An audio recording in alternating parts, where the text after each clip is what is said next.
pull up the 24 highway and then take a break. Yeah, basically. No. Shut the fuel door. Completely cowardly to wear masks, and you don't. Why not? If I mean, if things can be so, and I don't mean intentional, but so specific. Yeah. To Yeah. what better side effect than for fucking humans to be embarrassed by wearing a mask? It's the ultimate victory for a virus. Yeah. I mean, novelty and new. Yeah, and I mean the masks are scary too, and they're just a reminder that there's a virus going on. I don't know. I saw some clear ones the other day, so you could still see people smiling. That's and cool. Stuff. Maybe we'll figure out workarounds for it, but yeah, I'm pretty hopeful that this is just respiratory virus that has a lot of asymptomatic that also is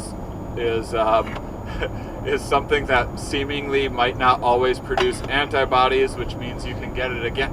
That's the other thing is like the reason why early on that people were a little bit alarmist, including myself, was because of the unknown. And the reason why it's frustrating when people are like, but scientists said this and now they're saying this, is because like they don't know and they're changing, and hopefully they'll continue to change their mind, and hopefully there'll be better news coming. But one of the things that they didn't know early on is, can you get it again if you've got Right. it? And it seems like there's already cases of that. And so when people are like I'm not talking about going on social media, I'm talking about just run-of-the-mill folks, rural folks in Wisconsin that I hang out with.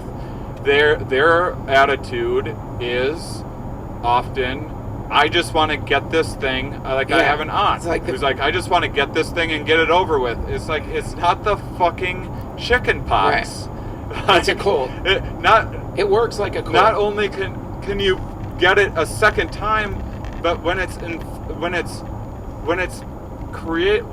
what we do know is that it's negatively impacting the people with pre-existing respiratory issues. If you were a healthy person that got COVID once, and some people that are asymptomatic are having lung issues months later, that shows that it looks like they have pneumonia months after this, and they were asymptomatic when they actually had it. Does that mean when those people get it again, now they had a pre-existing respiratory issue? Right. That's scary. Yeah. And so those are the things that I think people are still like, whoa, let's hold our horses and use some caution.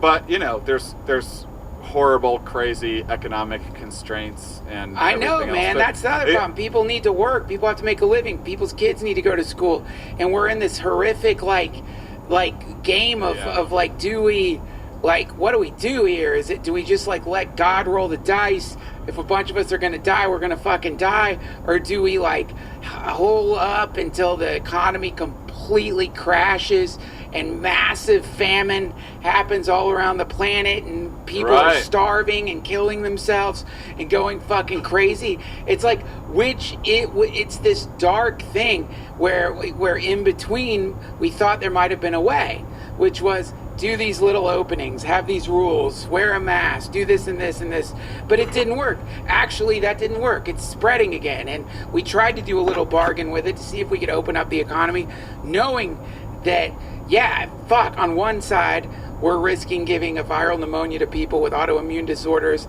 people with lung problems that could die from it, but then on the other side, we've got parents who can't get money for their kids, parents who need, also we've got people on the so-called front lines who can't afford childcare, and that's what school used to be. So now we're going to lose people who are medical professionals because of this, and so you end up in a satanic, horrific binary, right? Which is just like, what do we do here? Do we just say fuck it and like get in there and like, yeah, maybe I'll die an agonizing death and maybe you will? Or do we say, no, I don't want to die. I don't want to risk that kind of death. Sit back, wait for the riots to start, wait for society to truly collapse into a kind of medical authoritarian police state as people begin to like bring tanks into the cities to push people back who are beginning to like be like, fuck it, I gotta live, I want to be outside. It's like, which one do we choose? And then to make matters worse, we've got a fucking lunatic running the whole thing who makes no sense. Like, not like makes no sense like he's saying different stuff, like literally just a garbled fucking Caligula level Nero. It is so crazy. So that's happening on top of it all. And then it's a political thing because of all that, which is like, and if he gets booted out, the months following aren't going to be the smoothest transition in the history of passing the presidential baton either. But so I mean, I would say in my, I would say that in my, like, when I like to tell myself unrealistic, fanciful stories, it's that sunlit. Perhaps there could be a way of realizing, like, what we did was have too strict of lockdowns. What we did was have too strict of universal blanket lockdowns everywhere. You're locking down Wyoming and everywhere else before you actually needed to, in ways that were an overstep. And I could tell this from following all my LA friends on Twitter, because it's a very different experience being here in Wisconsin, where people just aren't being, people's rights or whatever. I thought you wanted me to leave there's not curfews. There's not the same pressure being put on people in small town Midwest communities. Masks are still voluntary in places and everything else. And so if there was, as much as for everyone's fear of like science and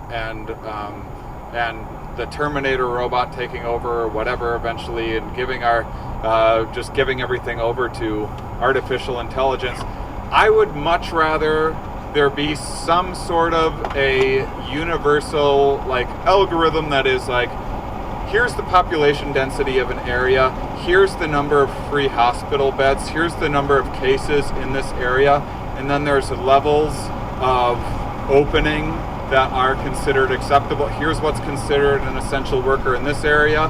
Here's a more expanded version of an essential worker. Here's this area has service industry and restaurant open for just essential workers first that are taking precautions, and then expand from there. I would take that over what's happening now, which is your governor red or blue? Because that determines whether you ever get to go outside again, or if it's fucking spring break in Myrtle Beach.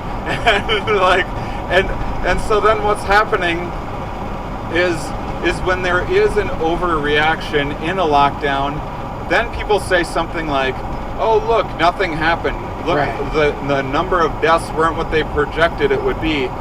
One, I would say to that nothing happening would have been a dream scenario. That's in fact what we're going for with the quarantine. Nothing didn't happen, something happened. And two, the reason why the number of deaths were half of what the mainstream scientific infectious disease people that model pandemics were projecting was because they actually didn't give humans enough credit. They factored, when they projected that there'd be 200,000 deaths by May, they thought 50% of the population would actually follow guidelines and take precautions and wash it. About 75% of people did it, and it was half the number of deaths, which is not insignificant when you're talking about something that has had an average rate of spread of 2 people for every one that has it. You got to get that under 1, and then it goes away. If it's 2, that's